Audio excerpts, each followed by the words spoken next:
Fate guide video.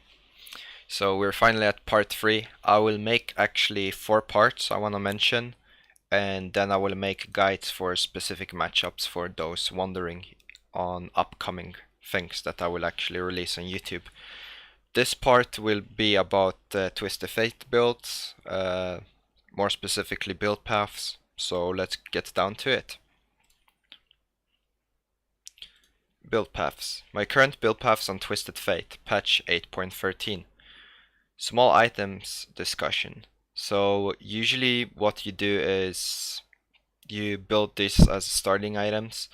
If you choose to take the first path, which is Doran's Ring and double potion, you can go back to base, buy another Doran's Ring if you want, and refillable. That's why I have these listed up.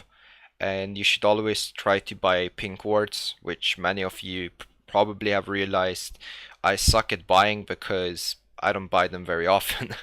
But I should actually do that a lot more.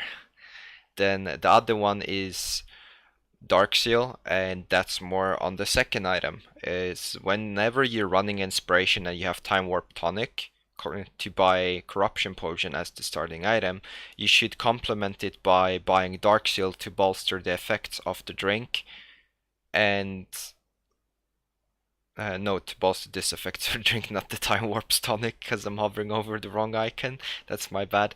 But they both then buffer it double, because they have added effects. And then you can also maybe use it to upgrade into Meja in the case the game is going really well. Refillable is only an option when you don't want to invest more time into potions, when you're going the first or the second option of the starting items.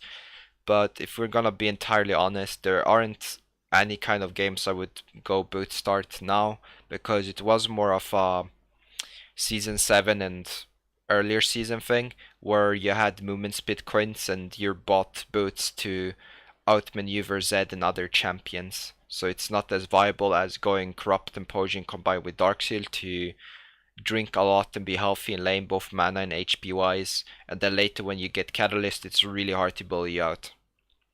And that goes for the starting items, so let's move on to the next section. First, recall / level 4. What I usually do is I try to recall and have the lane maintained. So I sit around 750 gold and I trade both my HP and mana to get out of the lane and shove it out. And you do this by trying to make the opponent poke you and have a less maintenance of the wave and shoving it out efficiently enough. You are allowed to leave 1 to 2 minions and then recall back for these items once you hit level 4, because you're gonna sit around 750 gold unless you have failed CS, which is then really bad.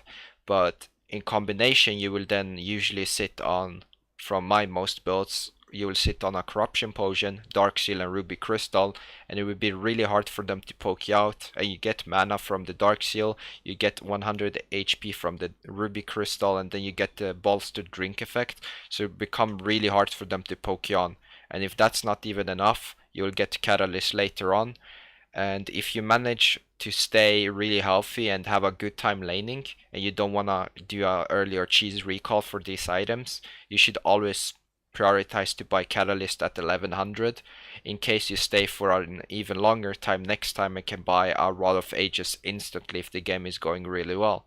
Else you can buy a Dark Seal or armor like cloth armor or something lesser if you don't sit at 1600 or Blasting Wand, or if you want to skip the Dark Seal at that point of time, because the the Corruption Potion and Catalyst is enough for you to survive lane if you want to skip the drinking effects of Dark Seal and you're sitting on healthy gold buys when you have a lot of gold. Now if you look at the most common build paths, first item, always Rod of Ages. That's the most common one. I won't really talk about glass cannon builds or when I'm building Gunblade, because I've talked about it in some videos and some I've uploaded. So if you're interested, you can Google them on TF only and just search Gunblade and it will pop up and you can see the runes and build paths. So let's just talk about the most generic build paths which you usually always go for. So the first item is always Rod of Ages. The second item for me is always Lishbane. The only time you would split it into a Sheen or a Zonia is when the game is going really poorly for you or they feed your opponent. So let's say there happened a game or a play in the game that ended up giving a Fizz, Katarina, Zed, or something similar, like 2 or 3 kills, and they're suddenly at least one level ahead of you and they're sitting on more gold, then you might need the Zonia to survive. And that's the reason why you would buy it then second. Also, the usual case is always to go Lishbane. The only exception, if you don't feel safe, you can go Stopwatch and then complete it later on with the Zonia. But my usual build paths are in this concession because I'm relatively safe and I don't really like Zonia personally, but some games I go it just to have a easier time engaging and punishing my opponents because it would make more sense then. So now let's look at the third item. My third item are usually Zonia or Rabadon. Rabadon is to make sure you one-shot their squishy targets and you can go into your side lane or bully them on a first combo rotation, and then your cooldowns will be relatively low on Twisted Fate, so you will have a lot of added burst and control in team fights whoever you want to burst and focus with your team. And I always emphasize on damage if you're really well versed and experienced player to dodge out and use foresight or other mechanics to set up or psychological implementations to remain safe. And this is also bolstered obviously by your skill and knowledge of the game in how you play and your playstyle, but mine is generally to have a lot of damage, maintaining safe and picking people accordingly to how I see the scenario fit. And that's the reason why I would go usually these items third. Zonia I already explained, it's basically the same reason you would go it second if you feel like you might die or they might reach a point where they can one-shot you. Let's say like they have a Nocturne jungle that might be been farming up or becoming a potential threat to you. The Fizz is starting to get items and you wanna soak his ult in case he goes for you. But if neither of these two champions are really fed or can do anything to you, then there's not really a large reason to go Zonia if you've been left alone or safe for the majority of the game. Same would go for Zed, but Zed I usually go it just to be safe and soak his ult. But moreover, Talon and other assassins too that may pose a threat to you as Twisted Fate. The fourth item then obviously has the vice versa of the third item if you're not going. The Void Staff is only if they have started gathering a lot of magic resist, because then you need it as a damage amplifier instead of Rabadon, which would give you sheer AP, or instead of Zonia, so you can actually bolster the effects of Rabadon on the additional AP gained. The exception would be RFC, and RFC sometimes you can go third, but I haven't gone it lately. It's something I buy fourth nowadays or lost. It's to manipulate how the game goes for quick picks and basically creative ways you can engage or set apart players on the enemy team, where you can both poke them, stun them, zone them, shove turrets. It's a creative item which just extends the build and possibilities TF can engage on. And if you have experience trying it out, you should know what I'm trying to convey by saying it, but I just CBA listing all the examples which you can use TFC for, RFC for, because they're pretty obvious since it extends your range onto your W. The best scenario which I probably think I should mention is when you ult over the wall to remain safe from the guy that's next to a wall, you can stun him then across the wall. So you don't need to ult next to him. You can ult behind him even further. You can ult to the side of him. You can ult him over a wall to get the combo done so no one in their team can engage you over the wall, because you're gaining that additional range. So it's just a really creative item you can do to try and close the game or manipulate the pace of the game and other things.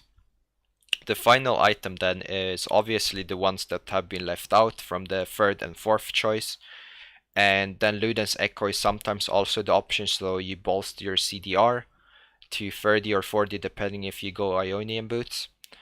And yeah, that's pretty much most of the build items for the build path and how I build them and in what order. If it wasn't understood, you can just slower or watch the video again, and I think it will be rather clear or understood why I build the separate items as I have explained. Now, the situational item is Banshee's Veil. Sometimes you can skip Zonia and go Banshee's Veil if you're facing like an Evelyn and an AP mage, because you would have the resistances of the magic and then the CDR and about the same level of AP. I think both are 75. If not, Banshee's Veil was buffed to 85. I'm not too sure, but they're really close if you compare the two, whether you want Zonia or Banshee's Veil. But Banshee's Veil is usually the case if they don't have an Ezreal to proc it and they're sitting on an AP jungler and AP mid, and you want to use that instead to take more damage off them. But it's really situational, so be careful why you want to consider building it, and then consider the situation if there's a need for it above Zonia. Else Zonia is pretty well rounded, both against AD and APs. Now finally, the thing I left out was boots.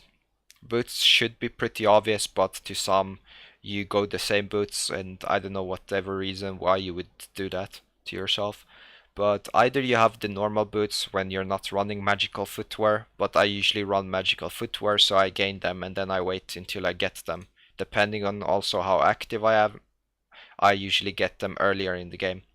Sometimes I prioritize, I always prioritize Rod of Ages before boots, and then I try to upgrade the boots because the added T2 effects of the boots are really helpful for TF. Now, if we look first at Sorcery Boots is good when you're playing against champions that are usually mages and you want to remain safe, and you're facing glass cannon compositions. So you want to be able to deal and burst them instantly with your team, and yeah, that's pretty much it. Else, the only option is when you're facing ranged mages and you're going Electrocute on TF, which I've been testing lately. And it's gone pretty well against the likes of Zoe, Swain, or Diana, or something similar in that fashion. Now let's look into Ionian boots. I think Ionian boots are really well rounded and really good, but not when you're facing assassins. They're usually the good choice when you're facing mages that want to just shove out and farm the wave, so then you're bolstering your CDR and summoners to try and survive or also roam more. And then you can use them to either go with unsealed at certain games, but it's not really run that much anymore. But the hindsight behind Ionian boots is you don't want to remain in lane versus Anivia versus maybe Malzahar, Veigar, Victor. So you would rather want to use that added CDR to lower your sum so you stay safe and have your summoners up in case of like multiple team fights or skirmishes, and then you want the added CDR so you can roam more often outside lane, because both of you will just clear the wave, go back to turret, clear the wave, go back to turret. And yeah, that's mostly the thought processing behind Ionian boots. Now if we go on to Mercs. Mercs is good when you're facing CC heavy types and when you actually are facing a jungle that is AP and a mid lane that is AP. But sometimes you can do it if their entire team has a lot of CC or things that you can nullify by going Mercs. I do like Mercs when you're facing Fizz and Katarina and LeBlanc because you're lowering their initial burst early on, and it's really good because I run Grasp of the Undying versus two of them, which is Fizz and Kata, and then I'm just bolstering my health through Rod and the health I'm getting from Grasp and Overgrowth to survive their burst. But moreover, it's really good whenever you're facing double AP, which is the usual case for it. But it's also good when you're facing AP assassins to lower their burst on you, and you just bolster your survivability with the added HP and MR because they are linear scaling for how they work in the game. Boots of Swiftness. Boots of Swiftness are things I like to pick up when I don't really have much gold, so I go them over mercs. So I rely on dodging the spells instead.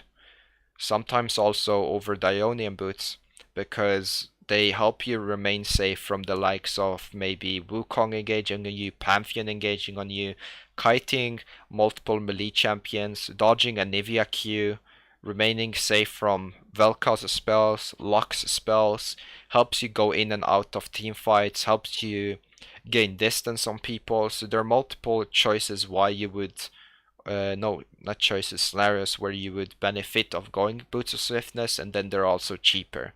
And with Magical Footwear, you gain the added movement speed combined from where you were lacking previous season. So you go back to the old Twisted Fate, who is quicker than his opponents and can move out and in on team fights to remain safe and engage, and use your creative kit to a larger extent in a more efficient way. Now, let's talk about Tabi, because Tabis, they're pretty obvious. Whenever you're facing an AD mid lane, just buy them. Like, there's nothing else. Just buy them unless the lane is going really well and you just want Ionian boots.